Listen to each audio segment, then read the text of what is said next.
Hello and welcome back to The Business. And we're currently on our second take. We did one earlier, then Blair says that I did it wrong. Yeah, it was rubbish, basically. Yeah, so we're doing it again for you.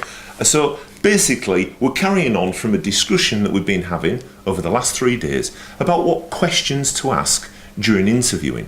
And more precisely, questions on, are you married? Have you got any children? Etc, etc. So we're now going to go into some of the replies we've had. If you want to look at the history, just have a look at the video section and you'll be able to catch up and see where we are. But it is really interesting and we want your replies. We want your comments. And to kick off, we've got an answer here from Dave B, who states, in the UK, there are definitive laws surrounding discrimination against those with children or marital status. I did hope that you all knew that anyway. So if they ask such a question and you do have children, and then you end up being unsuccessful, then they risk potential lawsuits. Mrs. J contacted us to say that, in her words, I left Cadbury's as my daughter was little and my mum fell ill, who looked after her, and I personally didn't want to leave her with nannies, childminders, etc. We had someone who left Cadbury's on the last video we did as well. Leave? I don't know, all that free chocolate. Oh. Anyway, to be quite honest with you, continues Mrs. J, I wanted to stop the train for a while so I could enjoy motherhood, despite getting into debt. There's still a stigma, she says, attached to being a working mum, especially full-time, and any successes I have had, trust me, I had to work twice as hard for. It does seem ironic that you signed an equal opportunities form for race, sex, age, etc., and then the interviewer comments, was your child ill? Did she have to be? There's a good point. And Miss B says, I agree. Unfortunately, there is a lose-lose stigma attached with being a working mother. On one hand, you're almost berated for appealing to be not a good mother when all you want is to provide for your children.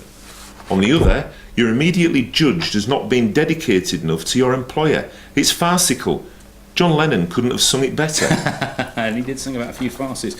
This is an interesting point that Jeff L contacted the website to put. Jeff is a recruiter and says this, as a recruiter, we ask these questions as common practice to prove that we do not discriminate against age, sex, race, or marital status. It proves we interview and place people from all walks of life. To ask for your marital status and whether you have any children cannot always indicate that you have to deal with phone calls from school advising little Tommy is poorly, come and pick him up, thus leaving employers in the lurch. Furthermore, school holidays are not a friendly period for most businesses. It can as equally indicate the opposite, says Jeff. He continues, as you have said, Mrs. J, he's obviously read Mrs. J's comments, you have had to work harder for any successes you have had. If you are married with children and you have a family to provide for and you're mortgaged to the hilt, you are more likely to work hard to earn your commission and be dedicated and committed to your job because you need it. In the opposite situation, says Jeff, single with no children can either indicate flexibility to work early or stay late, or it could indicate a party animal. We've had another reference to that as well earlier, haven't we? That could be me. Yeah, well, yeah, it normally is. There are swings and roundabouts, he concludes, with both situations, hence the phrase, taking the best person for the job. Thank you, Jeff. Very interesting points. Yeah, and I don't know what you guys thought out there about those comments, but take it in, have a watch of them, and please come back with some comments and let us know what you think. We'd love to know. Thanks a lot for watching thebusiness.com.